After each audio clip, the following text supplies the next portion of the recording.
السلام علیکم ورحمۃ اللہ وبرکاتہ۔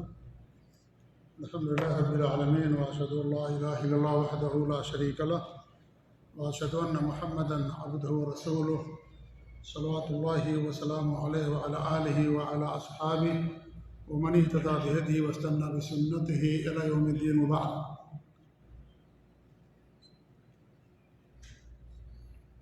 کئی ہفتے سے فتح مکہ کا تذکرہ آپ کے سامنے ہو رہا ہے۔ آج کی جو ہماری گفتگو ہوگی وہ بھی اسی سے متعلق ہے، کیونکہ آپ صلی اللہ علیہ وسلم نے فتح مکہ کے موقع پر 19 دنوں تک مکے کے اندر قیام کیا تھا۔ اس دوران دو عظیم جنگیں بھی پیش آئی تھی۔ ایک کا نام غزوہ حنین ہے اور دوسری جنگ کا نام غزوہ طائف۔ آج کے درس میں غزوہ حنین کا اختصار کے ساتھ ہم آپ کے سامنے ذکر کریں گے۔ اس جنگ کا ذکر اللہ رب العالمین نے قرآن مقدس کے اندر بھی کیا ہے۔ اللہ تعالیٰ کے ارشاد ہے لقد نصرکم اللہ فی مواطن کثیرہ ویوم حنین اذ اعجبتکم کثرتکم فلم تغن عنکم شیئا وضاقت علیکم الارض بما رحبت ثم ولیتم مدبرین ثم انزل اللہ سکینتہ علی رسولہ وعلى المؤمنين وأنزل جنودا لم تروها وعذب الذين كفروا وذلك جزاء الكافرين ثم يتوب الله من بعد ذلك على من يشاء والله غفور رحيم۔ 3 آیتیں سورہ توبہ کی۔ غزوہ حنین غزوہ احد سے مختلف ہے۔ غزوہ احد میں شروع میں مسلمانوں کو صحابہ کرام کو فتح ملی تھی، بعد میں شکست ہو گئی تھی۔ غزوہ حنین اس کے برعکس ہے۔ غزوہ حنین میں شروع میں صحابہ کو شکست ہوئی اور بعد میں اللہ رب العالمین نے انہیں فتح نصیب کیا۔ تو آئیے اختصار کے ساتھ اس جنگ کا تذکرہ ہم آپ کے ساتھ کرتے ہیں۔ یہ حنین مکہ مکرمہ سے تقریباً 20 کلومیٹر دوری پر واقع ہے، طائف کے علاقے میں۔ طائف کے سمت میں مکہ مکرمہ سے 20 کلومیٹر دوری پر واقع ہے، اور یہاں 2 قبیلے رہتے تھے، ثقیف اور حوازن، بڑے قبیلے تھے۔ جب آپ صلی اللہ علیہ وسلم کو اطلاع ملی کہ وہ لوگ آپ سے جنگ کی تیاری کر رہے ہیں اور انہوں نے عورتوں کو اور جانوروں کو بچوں کو لے کر کے سب نکل پڑے ہیں اور ایک بڑی جنگ کی وہ لوگ تیاری کر رہے ہیں، تو آپ صلی اللہ علیہ وسلم 12,000 کا لشکر لے کر کے آپ ان کی طرف نکلے۔ 10,000 تو ہی تھے جو مدینہ منورہ سے آپ کے ساتھ آئے ہوئے تھے، باقی 2,000 نئے صحابہ تھے جو نئے جنہوں نے اسلام قبول کیا تھا فتح مکہ کی مناسبت سے۔ اس طریقے سے 12,000 کا لشکر لے کر کے آپ صلی اللہ علیہ وسلم ان کی طرف نکلے۔ عتاب بن حسین رضی اللہ تعالیٰ عنہ کو مکہ کا گورنر مقرر کیا، اور جب حنین کی طرف آپ نکلے تو راستے میں بیری کا ایک درخت ملا جسے ذات انواد کہا جاتا تھا، اور وہاں پر زمانۂ جاہلیت میں لوگ اپنی تلواروں اور ہتھیاروں کو لٹکاتے تھے، اور ان کو یہ عقیدہ تھا کہ وہاں اگر ہتھیاروں کو لٹکا دیں تو اس جنگ کے اندر فتح ملتی ہے۔ یہ ان کا عقیدہ تھا۔ جب اس درخت سے آپ صلی اللہ علیہ وسلم کو گزر ہوا تو جو نئے صحابہ تھے انہوں نے کہا کہ اللہ کے رسول صلی اللہ علیہ وسلم ہمارے لیے بھی ذات انواد بنا دیجیے جیسے کہ لوگوں کے لیے ذات انواد ہے۔ ابو واقد اللیثی رضی اللہ تعالیٰ عنہ یہ ان صحابہ میں سے ہیں جنہوں نے فتح مکہ کے موقع پر اسلام قبول کیا تھا۔ سنن ترمذی کی حدیث ہے، جب وہاں سے آپ کا گزر ہوا تو انہوں نے کہا کہ اجعل لنا الہا اجعل لنا ذات انواد کما لہم ذات انواد، کہ اللہ کے رسول صلی اللہ علیہ وسلم ہمارے لیے بھی ذات انواد بنا دیجیے، یعنی کوئی ایسا درخت متعین کر دیجیے جہاں ہم جا کر کے اپنے ہتھیاروں کو لٹکائیں اور ہمیں اس جنگ میں فتح ہو، جیسا کہ زمانہ جاہلیت میں لوگوں کا عقیدہ تھا۔ جب یہ مطالبہ آپ کے پاس پیش کیا گیا تو آپ نے کیا فرمایا کہ تم نے وہی بات کہی ہے جو موسیٰ علیہ السلام کی قوم نے، بنو اسرائیل نے موسیٰ علیہ السلام سے کہی تھی کہ اجعل لنا الہا کما لہم آلہہ، کہ آپ ہمارے لیے ایک معبود بنا دیجیے جیسا کہ ان لوگوں کے لیے معبود ہے۔ یہ بنو اسرائیل نے موسیٰ علیہ السلام سے کب مطالبہ کیا تھا؟ جب اللہ رب العالمین نے بنو اسرائیل کو فرعون سے نجات دے دی اور فرعون کو پانی کے اندر غرق کر دیا، تو ان کا گزر ایک ایسی بستی سے ہوا جہاں لوگ بتوں کی پوجا کرتے تھے، تو وہاں پہنچنے کے بعد ان لوگوں نے کیا کیا، حضرت موسیٰ علیہ السلام سے مطالبہ کیا کہ جیسے ان لوگوں کے پاس بت ہیں اور نذرانے چڑھاتے ہیں، آپ ہمارے لیے بھی کوئی بت بنا دیجیے۔ انہوں نے حضرت موسیٰ علیہ السلام سے اس کا مطالبہ کیا۔ ابھی اللہ نے ان کو نجات دی تھی، فرعون کو غرق کیا پانی کے اندر، سمندر کے اندر، اور انہوں نے مطالبہ کیا۔ تو آپ نے کہا تم نے وہی بات کہی ہے جو موسیٰ علیہ السلام کی قوم نے موسیٰ سے کہا تھا۔ اللہ نے مکہ فتح کیا، اللہ نے فرعون سے ان کو نجات دی اور فرعون کے علاقے کو برباد کر دیا، مشرکوں کو اللہ نے شکست دی، مکہ کے کافروں کو، اور اس طریقے سے مسلمانوں کو اللہ رب العالمین فتح سے ہمکنار کیا۔ تو ہمارے نبی نے فرمایا تم نے بھی وہی بات کہہ دی جو جو موسیٰ علیہ السلام کی قوم نے موسیٰ علیہ السلام سے کہی تھی، بنو اسرائیل نے اجعل لنا الہا کما لہم آلہہ، کہ تم آپ ہمارے لیے معبود بنا دو جیسا ان کے لیے معبود ہے۔ پھر آپ نے فرمایا کہ ایک ایسا وقت آئے گا کہ تم اپنے سے سابقہ قوموں کی پیروی کرو گے اور ان کے راستے کو اپناؤ گے۔ یہ سنن ترمذی کی روایت ہے۔ اس حدیث سے معلوم ہوا کہ کسی درخت کو انسان اگر برکت کا ذریعہ سمجھتا ہے تو یہ بھی اللہ رب العالمین کے ساتھ شرک ہے، کیونکہ اللہ رب العالمین نے درختوں کو برکت کا ذریعہ نہیں بنایا کہ اگر آپ وہاں ہتھیار لٹکا دیں گے یا آپ وہاں جا کر کے آرام کر لیں گے تو آپ کو برکت ملے گی، آپ کو فائدہ ملے گا۔ اگر آدمی درخت کو نفع نقصان کا مالک سمجھتا ہے اور یہ سمجھتا ہے کہ وہی برکت دیتے تو اللہ تعالیٰ کے ساتھ بڑا شرک ہے، شرک اکبر ہے۔ یہ انسان اسلام کے دائرے سے نکل جاتا ہے۔ لیکن اگر یہ اس کا عقیدہ نہیں ہے، یہ عقیدہ رکھتا ہے کہ بھئی یہ درخت برکت کا ذریعہ ہیں، نفع کا ذریعہ ہیں، اور وہاں درختوں کے پاس جانے سے ہم کو نفع ملتا ہے، تو یہ بھی اللہ تعالیٰ کے ساتھ شرک ہے، اور یہ چھوٹا شرک ہے۔ یعنی اگر وہ سمجھتا ہے کہ نفع نقصان کا مالک تو اللہ تعالیٰ، برکت دینے والا اللہ تعالیٰ، لیکن یہ ذرائع ہیں، یہ اسباب ہیں، تو ایسی صورت میں بھی وہ شرک اصغر کا مرتکب ہوتا ہے، کیونکہ اللہ رب العالمین نے درختوں کو برکت کا اور نفع کا ذریعہ نہیں بنایا کہ وہ انسان کے لیے برکت اور نفع کا ذریعہ ہے۔ ہاں کچھ چیزوں میں اللہ نے برکت رکھی ہے، اگر انسان اس چیز کو اس طریقے پر استعمال کرتا ہے جو طریقہ کتاب اللہ اور سنت رسول کے اندر جائز ہے، تو ایسی صورت میں انسان کو فائدہ ملتا ہے، انسان کو برکت ملتی ہے۔ اللہ نے زیتون میں برکت رکھا ہے، انجیر میں برکت رکھا ہے، اجوا کھجور میں اللہ نے برکت رکھا ہے۔ ایسے ہی آپ دیکھیں زمزم کے پانی کے اندر برکت ہے، ان چیزوں میں اللہ نے برکت رکھا ہے۔ حجر اسود کو چومنے میں اللہ نے برکت رکھا ہے، لیکن نفع نقصان کا مالک اللہ رب العالمین ہے۔ تو کچھ چیزوں میں دودھ میں اللہ رب العالمین نے برکت رکھا ہے۔ اسمد ہے، اسمد ایک پتھر ہوتا ہے جس کے ذریعے سے سرما بنایا جاتا ہے، اگر انسان اس کو استعمال کرتا ہے تو اللہ تعالیٰ اس کے ذریعے سے روشنی کے اندر روشنی کو بڑھاتا ہے، نظر کو تیز کرتا ہے، جیسا کہ اللہ کے رسول صلی اللہ علیہ وسلم کی حدیث ہے۔ ایسی آپ دیکھیے مشروم ہے، مشروم یہ ہمارے لیے من و سلوہ ہے، اس کے پانی میں اللہ رب العالمین نے برکت رکھی ہے، جیسا کہ حدیث کے اندر آتا ہے۔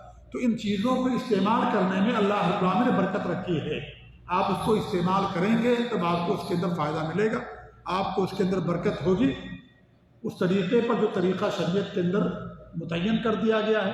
اگر اس طریقے سے ہٹ کر کے دوسرا طریقہ اپنائیں گے تو پھر آپ کو اس کے اندر برکت نہیں ملے گی۔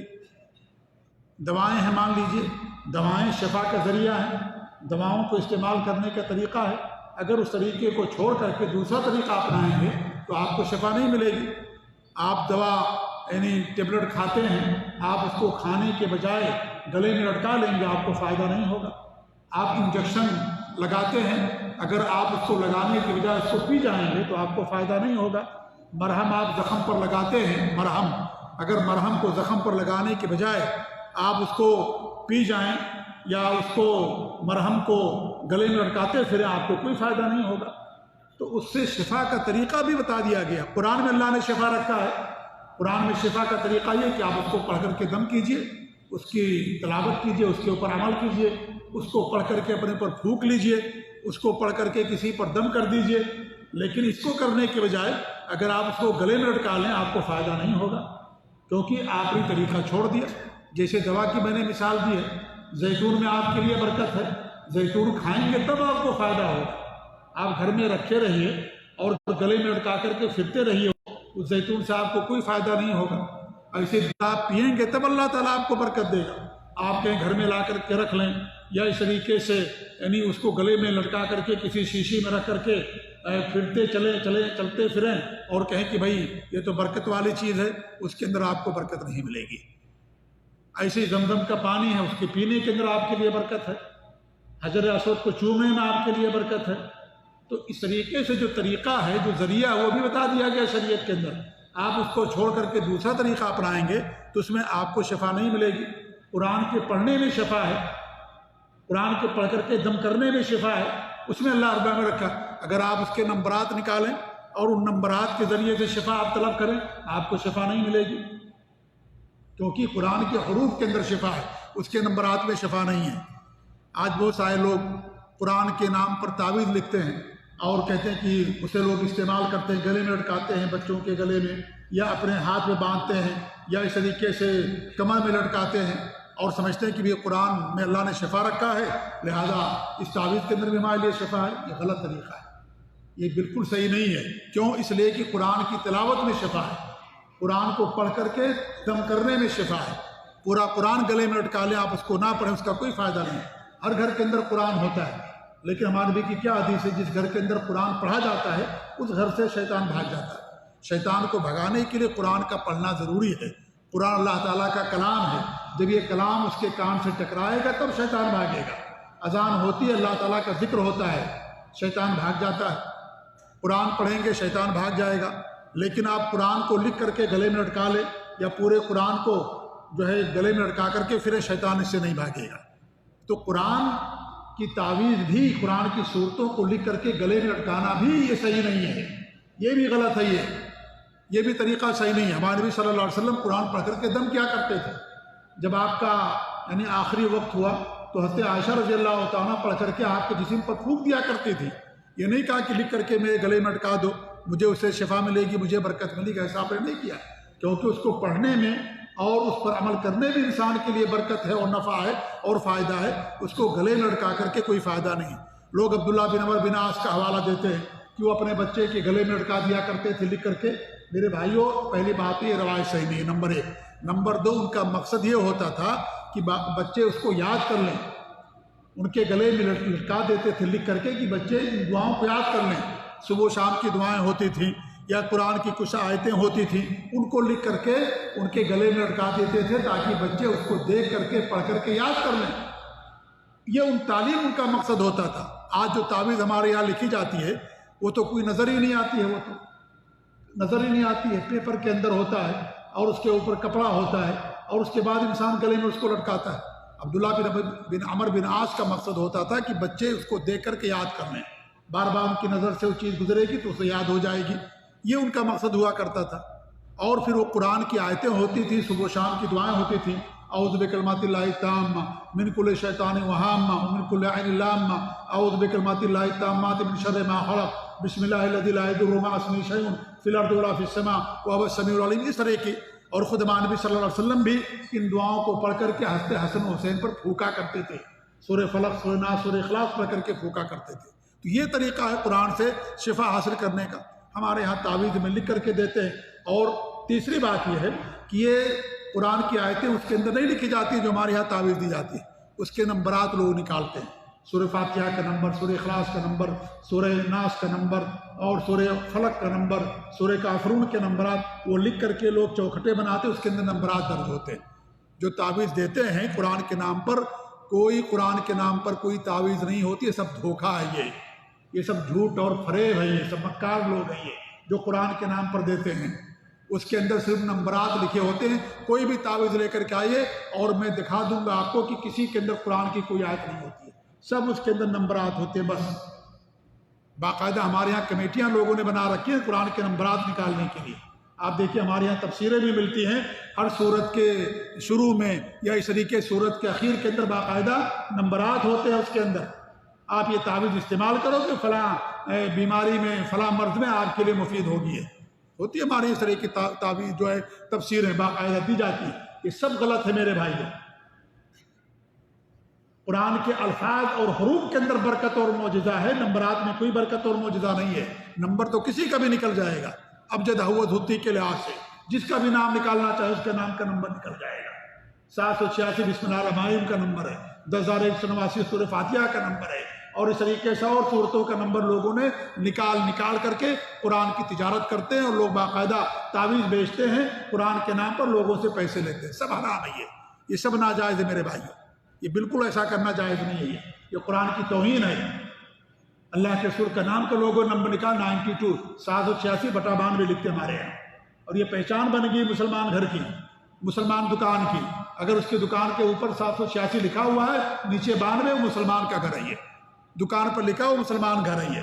اگر لوہے قرآنی ہے مسلمان کا گھر ہے, ورنہ یہ مسلمان کی دکان ہے. یہ لوہے قرآنی میں کیا رہتا ہے, نمبرات اور پتہ نہیں کیا کیا سب لوگ لکھ کر کے اس کے اندر کرتے.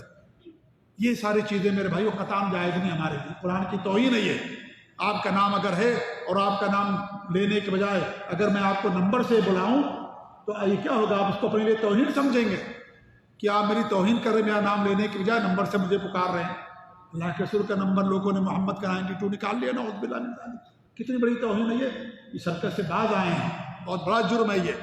قرآن کے نمبرات نکالنا, صورتوں کی آیتوں کے نمبر نکالنا اور تعویذ میں لکھ کر کے اس کو دینا, یہ قطعاً جائز نہیں ہے. یہ سلف صالحین کا طریقہ اور منہج نہیں ہے, یہ اہل بدعت کا طریقہ ہے. جو بدعتی لوگ ان کا طریقہ یہ طریقے سے کرتے ہیں, یہ سلف صالحین کا طریقہ نہیں ہے. یہ اسے ہمیں توبہ کرنے کی ضرورت ہے. قرآن میں اللہ رب العالمین نے شفا رکھا, قرآن پڑھیے, قرآن کی تلاوت کیجیے, اس کو پڑھ کر کے دم کیجیے, پھونکیے, اس میں اللہ رب العالمین نے برکت رکھا ہے. یہ تعویذ بنا کر کے اور جو ہے اس میں لے کر کے دینا لوگوں کے, اس کے اندر کوئی برکت نہیں ہے. یہ سب جو ہے حرام اور ناجائز عمل ہے. اسے بچنے کی ہمیں اور آپ کو ضرورت ہے. تو بتائیے میں رہا تھا کہ کچھ چیزوں میں اللہ رب العالمین نے برکت رکھی ہے, لیکن وہ طریقہ وہی ہونا چاہیے جو طریقہ ثابت شدہ ہے. اگر طریقہ دوسرا بنائیں گے اس کے اندر برکت نہیں ہوگی, اور برکت دینے والا اللہ رب العالمین, اللہ کے علاوہ کوئی برکت دینے والا نہیں. تبارک الذی بیدہ الملک, بابرکت وہ ذات. برکت کا مطلب ہوتا ہے کہ فائدہ دینا, نفع دینا. یہ اللہ تعالیٰ کی ذات سے متعلق ہے. جیسے اولاد دینا, بارش برسانا اللہ تعالیٰ کی ذات سے متعلق ہے, ایسے ہی کس چیز کے اندر برکت ہے نہیں ہے اس کا تعلق بھی اللہ تعالیٰ کی ذات سے ہے. اللہ نے جس چیزوں کے بارے میں بتایا کہ اس کے اندر برکت ہے, شفا نفع ہے, اس کے بارے میں ہمارا ایمان و عقیدہ ہے, لیکن اس کو ویسے ہی استعمال کریں گے جیسا نبی نے استعمال کیا, صحابہ نے استعمال کیا, یا قرآن و حدیث کے اندر جیسا طریقہ بتایا گیا. اگر دوسرا طریقہ اپنائیں گے اس کے اندر ہمارے لیے کوئی برکت نہیں ہوگی, بلکہ وہی چیز ہمارے لیے بدعت ہو جائے گی, وہ چیز ہمارے لیے حرام ہو جائے گی, ناجائز ہو جائے گی, کیونکہ بدعت حرام چیز ہوتی ہے. تو قرآن سے اگر آپ کو شفا چاہیے, قرآن پڑھیے, اس کی تلاوت کیجیے, اس پر عمل کیجیے, اس کو پڑھ کر کے اپنے پر پھونکیے, بچوں پر پھونکیے, جو مریض ہے اس پر دم کر دیجیے, پھونک دیجیے, جسے رقیہ شرعیہ کہا جاتا ہے. یہ چیز ہمارے لیے مشروع ہے, لیکن آپ اس کو لکھ کر کے, نمبرات لکھا کر کے گلے میں لٹکا لیں, یہ میرے بھائی قطعاً جائز نہیں ایسا کرنا. بہت بڑے بڑے ہمارے یہاں کے لوگوں نے باقاعدہ ایسی تفسیریں لکھی ہیں. جی ہاں, حکیم الامت, معاف کیجیے گا مجھے میرے بھائیوں, اشرف علی تھانوی صاحب کی تفسیر پڑھیے, اس میں بھی ساری باتیں لکھی ہوئی ہیں. جی ہاں, اور ان کی جو ہے کچھ کتابیں ہیں ان کی, اس کے اندر ساری باتیں. اگر بچہ پیدا نہیں ہو رہا, قرآن کی آیت پڑھو, اس کو لکھ کر کے لٹکا دو عورت کی شرمگاہ پر, بچہ آسانی سے پیدا ہو جائے گا. وَأَلْقَتْ مَا فِيهَا وَتَخَلَّتْ, کہ زمین سارے راز کو اگل دے گی, لہذا پیٹ سے بچہ بھی بڑی آسانی کے ساتھ نکل آئے گا. کتنی ساری باتیں میرے بھائیوں, یہ ساری باتیں ان کی تفسیروں کے اندر پائی جاتی ہیں. جی ہاں, یہ ساری چیزیں بالکل غلط ہیں میرے بھائیوں. ہمارے نبی کی سنت اور آپ کے سیرت اور آپ کے طریقے کے اکثر خلاف ہے یہ. جی ہاں, آج ابھی کسی صاحب نے راون سے بھیجا باقاعدہ ایک نسخہ, 313 بار یہ پڑھیے, 313 بار یہ پڑھیے, 9 بار یہ پڑھیے, 11 بار یہ پڑھیے. جو حالات ہیں سب حالات ختم ہو جائیں گے. ہندوستان میں نوح علاقے میں جو ہے فساد ہوا, آپ سب لوگوں نے سنا ہوگا. کسی صاحب نے, معاف کیجیے گا, دارالعلوم دیوبند سے فتویٰ ہوا باقاعدہ کہ وہاں کے لوگوں کو کہا گیا کہ سورہ نوح اتنی بار پڑھیے, آپ کو فائدہ ہو جائے گا, کیونکہ اس علاقے کا نام نوح ہے. قرآن میں ایک سورت ہے سورت نوح, انہوں نے کہا کہ سورہ نوح کی تلاوت کیجیے. اللہ اکبر, کیا قرآن کا دیکھیے, کیا لوگ نیا نیا معنی نکالتے ہیں قرآن کا. کسی کا نام ابراہیم ہے, سورہ ابراہیم بھی قرآن کریم کے اندر ہے. اس کو تکلیف پہنچی, مصیبت پہنچی, بولیے سورہ ابراہیم پڑھیے, ہے کہ نہیں. قرآن میں کتنی صورتوں کے نام ہیں, سورہ محمد ہے, سورہ ابراہیم ہے, سورہ ہود ہے, بہت ساری صورتیں ان کے نام باقاعدہ. اب کسی کا کوئی نام ہو جائے, آپ پڑھیے, اس صورت کو پڑھیے اور اس سے آپ کو فائدہ ہو جائے گا. اللہ اوپر, کیا ہے, یعنی یہ دین ہے. لوگ ایسی ایسی باتیں کرتے ہیں, بڑے بڑے عالم جب و دستار والے, اور ان کا نام چلتا ہے, بڑے متقی پرہیزگار دنیا ان کو سمجھتی ہے. میرے بھائیوں, یہ ساری چیزیں شریعت کے خلاف ہیں, یہ ساری چیزیں سنت کے خلاف ہیں. ساری چیزیں نبی کی سیرت اور آپ کی حدیثوں کے خلاف ہے ساری چیزیں. اس میں کوئی آپ کے لیے فائدہ نہیں ہوگا کہ آپ ایک صورت کو لے لیجئے اور اس میں وہ نام ہے لہذا اس نام کا ذکر ہے لہذا اس کو پڑھیں گے تو آپ کو فائدہ ہوگا. جی ہاں، تو اس لیے میرے بھائی دین سیکھیے. دین اتباع سنت کا نام ہے، دین توحید کا نام ہے، سنت کی پیروی کا نام ہے. بدعت اور خرافات کا نام دین نہیں ہے. بدعت چاہے میری طرف سے آئے کسی کی طرف سے آئے وہ مردود ہے، جوتے کی نوک پر ہے، وہ بات نہیں مانی جائے گی. اللہ کے رسول کی حدیث ہمارے لیے کافی ہے، آپ کا طریقہ ہمارے لیے کافی ہے کہ اللہ کے رسول کے زمانے میں نہیں فسادات ہوئے، کیا مسلمانوں کو قتل نہیں کیا گیا؟ آپ نے ان کے لیے کیا کیا؟ آپ نے ان کے لیے جو ہے اس کا انتظام کیا، قنوت کا آپ نے انتظام کیا، قنوت نازلہ آپ نے پڑھا. یہ نہیں کہا کہ بھئی آپ یہ سورت پڑھ لو آپ کو فائدہ ہو جائے گا، یہ سورت پڑھ لو آپ کو جو ہے فائدہ پہنچ جائے گا، دشمن ہلاک ہو جائے گا، دشمن برباد ہو جائے گا. یہ آپ نے نہیں کہا. آپ نے باقاعدہ ان کے لیے بددعا فرمائی. 5 نمازوں میں آپ نے قنوت نازلہ پڑھا. صحیح بخاری کی روایت ہے، جب 70 قرہ کو شہید کر دیا گیا، سب واقعہ گزر چکا ہے. یہ سب ہم کو کرنا چاہیے. اور ہم جو ہے نئی نئی چیزیں پیدا کرتے دین کے اندر، نیا نیا فتنہ لے کر کے آتے ہیں، نئے نئے فتوے آتے ہیں لوگوں کے. دین کو اللہ نے مکمل کر دیا. جو بھی فتویٰ، جو بھی چیزیں سنت اور آپ کی شریعت کے خلاف ہوگی وہ قابل عمل نہیں ہوگا میرے بھائیوں، چاہے کتنا بھی بڑا ہو جائے. کیونکہ دین سے، کتاب اللہ اور سنت رسول سے کوئی بڑا نہیں ہے. سب سے بڑا کتاب اللہ اور سنت رسول ہے. ہر ایک کی بات اسی میزان پر رکھی جائے گی، اسی ترازو پر رکھا جائے گا. اگر اس ترازو پر پورا اترتا ہے قبول کیا جائے گا، چاہے انسان چھوٹا ہو چاہے وہ بڑا. اگر اس میزان پر پورا نہیں اترتا اس کی بات نہیں لی جائے گی. اس کا ادب احترام کریں گے انسان کے ناطے سے، لیکن اس کی بات رد کر دی جائے گی. یہی ہر امام نے اور ہر عالم نے ہم کو اسی بات کی تعلیم دیا ہے. تو یہ تبرک کی بات آ گئی کہ صحابہ کرام نے کہا جو نئے نئے مسلمان تھے کہ ہمارے لیے بھی ذات انواز بنا دیجئے. ہمارے نبی خاموش نہیں رہے، فوراً رد کر دیا، کہا غلط ہے، یہ معبود بنانا ہے یہ، کیونکہ برکت دینے والا اللہ رب العالمین ہے. برکت درختوں سے نہیں ملتی ہے، پتھروں سے برکت نہیں ملتی ہے. دیکھیے ہمارے ملک میں لوگ قبروں پر، مزاروں پر جاتے ہیں، اللہ کے رسول کی مسجد میں جاتے ہیں، وہاں دیواروں کو چومتے اور چاٹتے ہیں، جالیوں کو چومتے اور چاٹتے ہیں اور کہتے ہیں ہم کو اس کو برکت ملتی ہے، ہم کو اس کو فائدہ ملتا ہے. سب غلط ہے یہ. اللہ نے اس کے اندر کوئی برکت نہیں رکھی ہے. آپ حجر اسود کے اندر برکت ہے، آپ اس کو چومیے، خانہ کعبہ کا طواف کیجیے، آپ اس کے اندر برکت ہے. غلاف کعبہ کو لو. آپ غلاف کعبہ کیوں سعودی عرب کی حکومتوں پر اٹھا کر کے حج کے دوران معلوم آپ لوگوں کو؟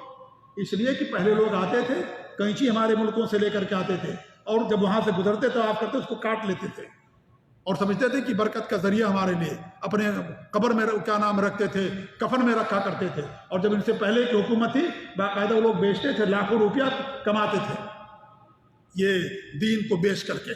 آج سعودی عرب اگر پیسہ لگا دے کہ جو بھی اللہ کے رسول کی قبر میں جائے گا اس کو 500 ریال دینا ہے، لائن لگ جائے گی میرے بھائیوں. ایک بہت بڑا ذریعہ بن جائے گا کمانے کا. لیکن یہ سنت بیچ کر کے، توحید بیچ کر کے کمانے والی حکومت نہیں ہے. یہ توحید و سنت کو دنیا کے اندر نشر و اشاعت کرنے والی حکومت.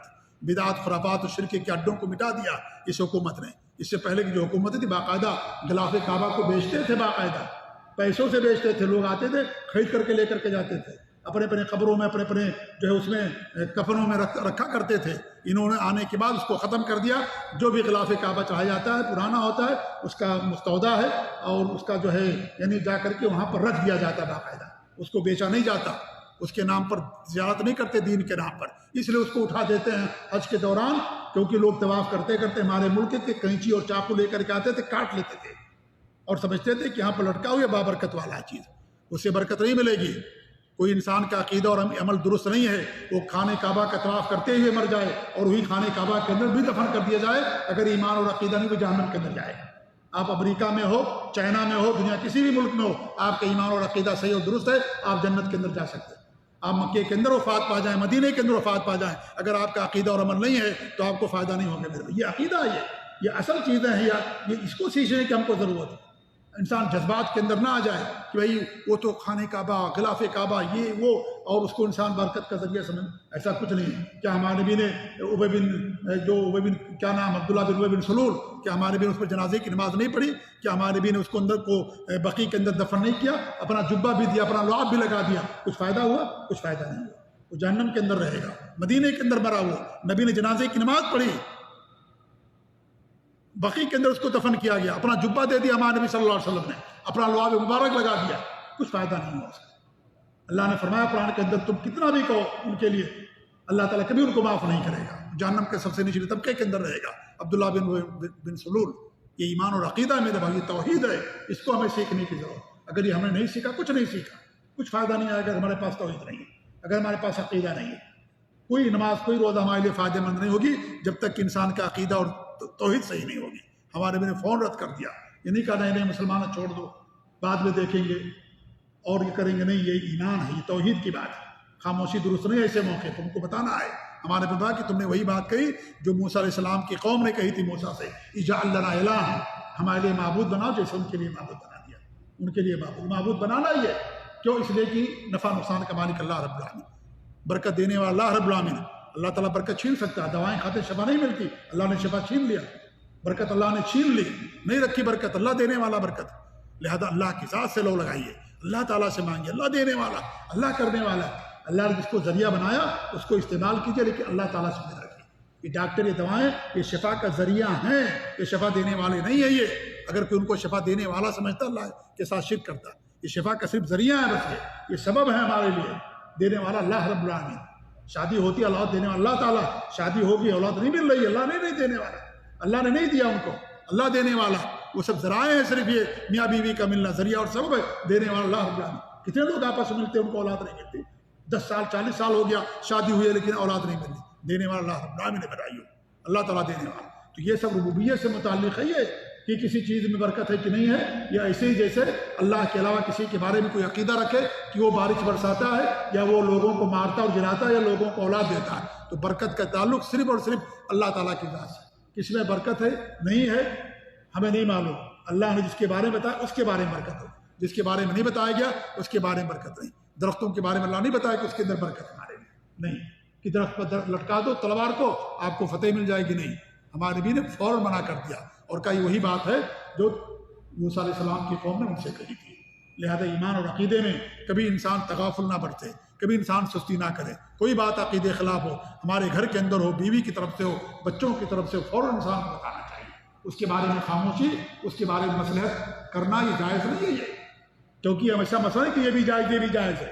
ہاں اگر کوئی ایسی بات ہے تو انسان کر لے، لیکن دین اور توحید اور عقیدے کا معاملہ ہے، اس کے بارے میں خاموشی اور اس کے بارے میں جو ہے انسان مصلحت پیش ہو جائے اور مصلحت پسند ہو جائے، یہ میرے بھائیو جائز نہیں ہمارے لیے۔ تمہارے بھی نے فوراً ٹوکا، کہا کہ نہیں، غلط بات ہے یہ۔ اور نئے نئے صحابہ ان کو نہیں معلوم، تبھی چند دن ہوا مسلمان ہوئے ان کو، اس لیے وہ معذور تھے، ان کے پاس عذر، ہمارے بھی ان کو کافر نہیں قرار دیا، کلمہ نہیں پڑھایا دوبارہ، کیونکہ ان کے پاس عذر تھا، نئے نئے مسلمان تھے، نہیں معلوم، اس لیے پرانے صحابہ نے نہیں کہا یہ، کون کہ جو نئے نئے اسلام قبول کیے تھے، ان لوگوں نے ایسی بات کہی۔ سب جو پرانے صحابہ تھے کسی نے ایسی بات نہیں کی۔ بہرحال کہنے کا مقصد یہ ہے کہ یہ سب عقیدہ ہے، اس کا سیکھنا ہمارے لیے بہت ضروری۔ آپ صلی اللہ علیہ وسلم بات ہماری آگے نکل گئی، میں اس پر آخر میں گفتگو کرنا چاہ رہا تھا لیکن بات آگے نکل گئی۔ بہرحال اللہ کے رسول صلی اللہ علیہ وسلم 12,000 کا لشکر لے کر کے نکلے، لوگوں نے کہا کہ آج ہم تو بہت زیادہ ہیں، آج ہم مغلوب نہیں ہوں گے۔ تعداد دیکھ کر کے انہوں نے اسی بات کہی، اللہ رب العالمین نے ناراضگی ظاہر فرمائی، اور سورہ توبہ کی 3 آیتیں جو میں نے پڑھی، آیتوں کو اللہ رب العالمین نے نازل کیا اور ان کے اندر یہ باتیں بیان کی کہ اللہ فرماتا ہے، جس کا مطلب اور مفہوم یہ ہے کہ اللہ رب العالمین نے تمہیں بہت ساری جگہوں پر تمہاری مدد کی، اور حنین کے دن بھی تمہاری مدد کی، اذ اعجبتکم کثرتکم، جب تمہیں اپنی کثرت پر ناز ہونے لگا، تو بہت زیادہ، کبھی اتنی تعداد میں مسلمان نہیں ہوتے تھے، 12,000 بہت بڑی تعداد تھی۔ فلم تغن عنکم شیئا، تمہاری کثرت تمہارے کچھ کام نہیں آ سکتی، کیونکہ جنگ کثرت کی بنا پر نہیں جیتی جاتی، اللہ کی توفیق سے جیتی جاتی ہے، اللہ کی مدد سے جیتی جاتی ہے، کثرت کی بنا پر جنگ نہیں جیتی جاتی۔ اگر کثرت بنیاد ہوتی تو ہمیشہ کافر ہی جیتتے، ہمیشہ کافروں کی تعداد مسلمانوں سے زیادہ رہی ہے۔ اللہ رب العالمین کی مدد سے انسان جنگ کو جیتتا ہے، ایمان کی طاقت سے جیتتا ہے انسان، کثرت سے انسان اور جنگ نہیں جیتتا ہے۔ تو اللہ فرماتا ہے کہ فلم تغن عنکم شیئا، کچھ تمہارے لیے چیزیں کام نہیں آئیں، وضاقت علیکم الارض بما رحبت، اور زمین کشادہ ہونے کے باوجود تم پر تنگ ہو گئی، ثم ولیتم مدبرین، تم پیٹھ پھیر کر کے بھاگنے لگے، کیونکہ شروع میں اس جنگ میں مسلمانوں کو شکست ہو گئی تھی، بعد میں اللہ رب العالمین کو فتح دیا۔ یہ غزوہ احد کے برعکس ہے، غزوہ احد میں شروع مسلمانوں کو فتح ملی، آخر میں شکست ہوئی، اس میں پہلے شکست ہوئی، آخر میں فتح ملی۔ ثم انزل اللہ سکینتہ علی رسولہ وعلی المؤمنین، پھر اللہ نے اپنا سکینت نازل کیا اپنے رسول پر اور مومنوں پر، وانزل جنودا لم تروہا، اور ایسے لشکر نازل کیے جس کو تم نے دیکھا نہیں، وعذب الذین کفروا، اور کافروں کو اللہ نے عذاب دیا، وذالک جزاء الکافرین، اور یہی کافروں کی سزا ہے۔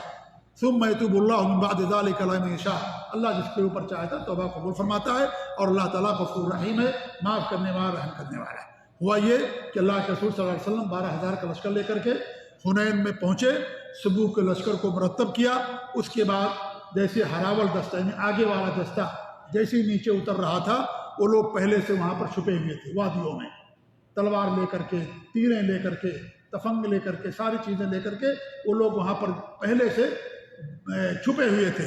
جیسے ہی صحابہ کرام وہاں پہنچے، دشمنوں نے اچانک تیروں کی بارش کر دی، اچانک چاروں طرف سے تیر ہی تیر آ رہے ہیں، اور مسلمانوں کو علم ہی نہیں تھا کہ ہاں دشمن چھپے ہوئے ہیں، گھات میں بیٹھے ہوئے ہیں۔ اچانک حملے سے مسلمانوں کے پاؤں کھڑ گئے، وہ سنبھل نہ سکے اور مسلمان بھاگنے لگے، مسلمانوں کو شکست ہو گئی۔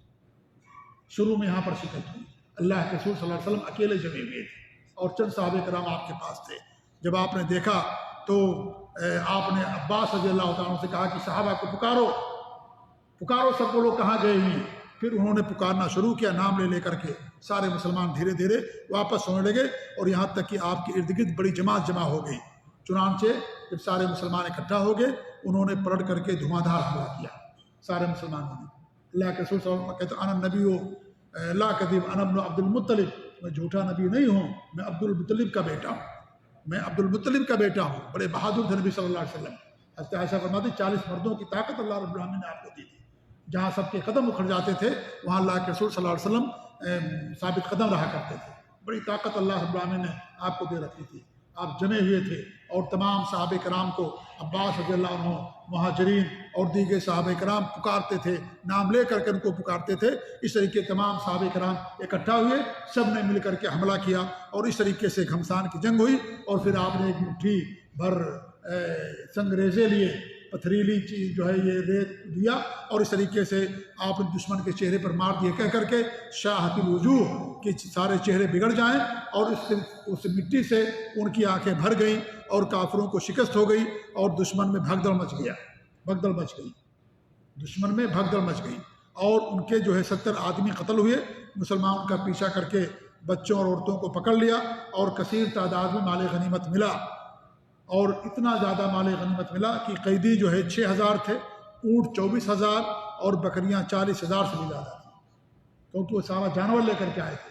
انہوں نے کہا یا تو مریں گے یا تو جیتیں گے، بس بچوں کو، عورتوں کو، سارے جانوروں کو اس لیے لے کر کے آئے تھے تاکہ جب یہ لوگ دیکھیں گے جانوروں کو، بچوں کو، تو ان کے اندر شوق پیدا ہوگا، جذبہ پیدا ہوگا، بہادری آئے گی کہ کیا فائدہ ہے، سارے بچے ساتھ میں ہیں، اگر ہم شکست کھا جائیں گے تو ہمارے بچوں کو قتل کر دیا جائے گا، یا ہم کو پکڑ لیا جائے گا، مار دیا جائے گا، لہذا کیا فائدہ ہوگا، لہذا ہم کو کیسے بھی کر کے ہم کو جیتنا ہی جیتنا ہے۔ اس لیے سارے بچوں کو، جانوروں کو، عورتوں کو، سب کو لے کر کے میدان کے اندر آئے گے کہ یا تو آر پار کی جنگ ہوگی، یا تو جیتیں گے یا تو مر جائیں گے، زندہ نہیں رہیں گے۔ جی ہاں، اس لیے اتنے سارے لوگوں کو لے کر کے وہ آئے ہوئے تھے، اس لیے ان کو کافی مسلمانوں کو مال غنیمت ملا۔ یعنی قیدی 6,000، یعنی آپ سمجھ لیجیے کہ 6,000 ان کی تعداد تھی، مسلمان زیادہ تھے 12,000، تو 6,000 تھے، اور 24,000 اونٹ تھے، بکریاں 40,000 سے بھی زیادہ تھی، 4,000 اوقیہ یعنی 1,60,000 درہم تھا۔ آپ نے سارے مال کو جمع کرنے کا حکم دیا، اور ایک صحابی مسعود بن عمر غفاری رضی اللہ تعالیٰ عنہ ان کی نگرانی میں دے دیا، اور جب تک دوسری جنگ جو غزوہ طائف ہے اس وقت تک نہیں آئی، آپ نے مال غنیمت کو تقسیم نہیں کیا۔ غزوہ طائف اس کے بعد جو جنگ پیش آئی تھی غزوہ طائف تھی، یہ غزوہ حنین اور یہ غزوہ طائف، کیونکہ آپ صلی اللہ علیہ وسلم مکے کے اندر 19 دنوں تک آپ نے قیام کیا تھا، اور اس دوران یہ دو جنگیں بڑی پیش آئی تھیں، غزوہ حنین اور اس طریقے سے غزوہ طائف۔ تو یہ غزوہ حنین کا مختصر تذکرہ میں نے آپ کے سامنے کیا کہ اس میں پہلے مسلمانوں کو شکست ہوئی، پھر اللہ رب العالمین نے اس شکست کو فتح میں تبدیل کر دیا، اور کافی مال غنیمت مسلمانوں کو ملا، اور اس کے بعد جو ہے ان کے 70 آدمی قتل کیے گئے، اور اس طریقے سے جو باقی بچے ان کو قیدی بنایا گیا، اور اس طریقے سے پھر جب دوسری جنگ ہوئی اس کے بعد مال غنیمت کو جو ہے تقسیم کیا گیا۔ اس سے بات ہمیں ثابت ہوتی ہے کہ بھئی دیکھیے اللہ تعالیٰ ہی اصل اس کی مدد سے ہی انسان کو جنگ میں فتح ملتی ہے۔ تعداد ڈبل تھی یہاں پر مسلمانوں کی، لیکن پھر بھی اللہ نے شکست میں تبدیل کر دیا، تھوڑی سی۔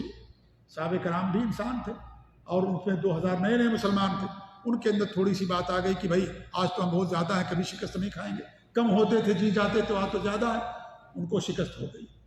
اس لیے اللہ تعالیٰ ہی سے انسان کو ہمیشہ مدد مانگنی چاہیے، اللہ تعالیٰ سے انسان کو تعلق قائم کرنا چاہیے، اللہ تعالیٰ ہی پر انسان کو بھروسہ کرنا چاہیے۔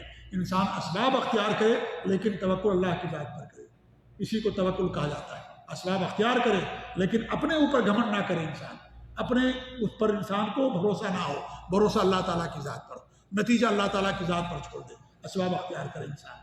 انہوں نے سبب پر بھروسہ کر دیا، آج ہم زیادہ ہیں، ہم کو کوئی شکست نہیں دے سکتا، شکست ہوئی شروع میں، لیکن اللہ رب العالمین کو دوبارہ ان کو فتح دیا۔ اللہ تعالیٰ دعا کہ اللہ رب العالمین ہمارے عقیدے کی اصلاح فرمائے، اللہ رب العالمین ہمیں نبی اکرم صلی اللہ علیہ وسلم کی سیرت سے عبرت اور نصیحتیں حاصل کرنے کی توفیق عطا فرمائے، اپنے نبی کا اخلاق اللہ تعالیٰ ہمیں عطا فرمائے، جب تک دنیا میں زندہ رکھے، توحید پر زندہ رکھے، شرک اور بدعت و خرافات سے اللہ رب العالمین ہم سب کو محفوظ رکھے، آمین۔ وصحابہ محمد وعلی آلہ وصحبہ اجمعین۔ اور ایک بات کہہ کر کے اپنی بات ختم کر دوں کہ اگر میں کسی کا نام لیتا ہوں تو اس سے مراد اس شخصیت کو میں مجروح نہیں کرنا چاہتا، میں بتانا یہ چاہتا ہوں کہ آپ لوگ سمجھیں کہ حق کیا ہے، باطل کیا ہے، کسی کی توہین مقصد نہیں ہے، کیونکہ آج بہت سارے ایسے نام ہیں جس نام پر بہت سارے لوگ دھوکے کے اندر ہیں، اور جس نام سے بہت سارے لوگ غفلت کا شکار ہیں، گمراہی کا شکار ہیں۔ اس لیے نام لینا بھی کبھی کبھی ضروری ہوتا ہے، اگر نام نہ لیا جائے تو لوگوں کو حقیقت نہیں سمجھ آتی، کیونکہ بہت بڑے نام ہیں یہ، اور دنیا ان کا لوہا مانتی ہے، لوگ دنیا ان کے نام پر پیچھے چلنے والے کروڑوں کی تعداد میں لوگ موجود ہیں، لاکھوں کی تعداد میں لوگ موجود ہیں۔ اس لیے اگر نہ بتایا جائے تو لوگوں کو حقیقت واضح نہیں ہوتی ہے، اس لیے کسی کی توہین مقصد نہیں ہوتی ہے۔ اللہ تعالیٰ ہمیں سے محفوظ ہے کہ اللہ کو گواہ بنا کر کے میں یہ بات کہتا ہوں، کسی کی توہین مقصد نہیں ہوتی ہے، مقصد یہ ہوتا ہے حق کا واضح کرنا، حق بتا دینا لوگوں کو، کہ لوگ کسی کے نام سے دھوکے کے اندر نہ آئیں کہ نام بہت بڑا ہے، ان کی زبان سے نکلی ہوئی ہر بات صحیح ہوتی نہیں، یہ بات نہیں ہے۔ ہمارے پاس ایک ترازو ہے، کتاب اللہ اور سنت رسول ہے، اس پر پیش کیا جائے گا، اس پر اگر بات پوری ہوگی لی جائے گی، بات اگر پوری اس پر نہیں ہو رہی ہے ان کی بات کو رد کر دیا جائے گا، اور اس میں ان کی توہین نہیں ہوتی ہے، کیونکہ کوئی ایسا نہیں ہے جو معصوم ہو اللہ کے رسول کے علاوہ۔ کتاب اللہ سنت رسول معصوم ہے، اللہ کے رسول معصوم ہے، اور کوئی معصوم نہیں ہے، ہر ایک سے غلطی ہو سکتی ہے، اور کسی نے معصوم ہونے کا دعویٰ بھی نہیں کیا، کسی بھی امام نے کہ میں معصوم ہوں، میری زبان سے نکلی ہوئی ہر بات سچی ہے۔ اگر کسی نے ایسی بات کی ہو تو جھوٹا ہے وہ، اگر کسی نے ایسی بات کہی کہ ہماری زبان سے نکلی ہوئی ہر بات سچی ہے، یا ہماری زبان سے نکلی ہوئی ہر بات صداقت ہے، یا ہر بات کو لینا ضروری ہے، کسی نے ایسا دعویٰ نہیں کیا۔ اگر کسی نے دعویٰ کیا تو عالم دین نہیں ہے، وہ کبھی بھی عالم ایسا دعویٰ نہیں کر سکتا، کیونکہ اس کو معلوم ہے کہ سمندر ہے دین، کبھی انسان بھول جاتا ہے۔ آپ دیکھیں امام حنیفہ رحمۃ اللہ علیہ کتنے بڑے امام تھے، ان کے فتاوے پڑھیا، صبح میں کوئی فتویٰ دیا، شام میں رجوع کر لیا، حدیث میں رجوع کر لیا انہوں نے کہا کہ میری بات کو دیوار پہ مار دو، صحیح حدیث ہمارا مذہب ہے، ہماری بات کو مت لینا، اگر ہماری بات قرآن و سنت کے مطابق اس کو لینا، میری بات کو دیوار پر مار دینا اگر ہماری بات کتاب اللہ اور سنت رسول کے خلاف۔ امام حنیفہ رحمۃ اللہ علیہ کتنے بڑے امام، اتنے 4 امام جو بڑے مشہور، ان میں سے امام حنیفہ رحمۃ اللہ علیہ، اتنے بڑے متقی پرہیزگار، پہاڑ جیسا علم ان کے پاس، لیکن اس کے باوجود بھی دیکھیے کچھ فتویٰ دیا، بعد میں رجوع کر لیا۔ جی ہاں، ان کے شاگردوں نے کتنے ان کے فتوے سے رجوع کر لیا، اور کہا کہ جو حدیثیں ابھی ہمیں معلوم ہوئی ہیں اگر ہمارے شیخ کو معلوم ہوتی وہ بھی ان سے رجوع کر لیتے۔ جب ان کے شاگردوں کی ملاقات امام مالک رحمۃ اللہ علیہ سے ہوئی، امام حنیفہ کے شاگردوں کی، بہت سارے مسائل سے رجوع کر لیا، اور کہا کہ ہمارے شیخ ہمارے امام ابو حنیفہ رحمۃ اللہ علیہ زندہ ہوتے، انہیں ساری حدیثیں معلوم ہوتی، وہ بھی رجوع کر لیتے۔ کتنے باتوں سے انہوں نے رجوع کیا جب ان کو حدیثیں ملی۔ امام شافعی کا 2 مذہب ہے، پرانا اور نیا۔ پرانا مذہب ان کا کوفہ کا، عراق کا، جب مصر کے اندر آتے ہیں امام احمد بن حنبل اتنے بڑے عظیم محدث، ان سے ملاقات ہوتی ہے، بہت سارے مسائل سے انہوں نے رجوع کر لیا، اور ان کا 2 مذہب ہو گیا، پرانا مذہب اور نیا مذہب۔ پرانے مذہب ان کا یہ قول، نئے مذہب ان کا یہ قول، امام شافعی رحمۃ اللہ علیہ۔ یہ سب حقائق ہیں میرے بھائی، لوگوں نے ہم سے اوجھل کر دیا ہے، یہ ساری باتیں نہیں بتاتے ہمارے یہاں کے لوگ، اس لیے ساری باتیں کھل کر کے میں بتاتا ہوں تاکہ آپ لوگ حقیقت کو سمجھیں اور اس طریقے سے جو حق بات اسے قبول کریں۔ اللہ تعالی ہم سب کو حق پانے کی توفیق دے، آمین۔ وجزاکم اللہ خیر، والسلام علیکم ورحمۃ اللہ وبرکاتہ۔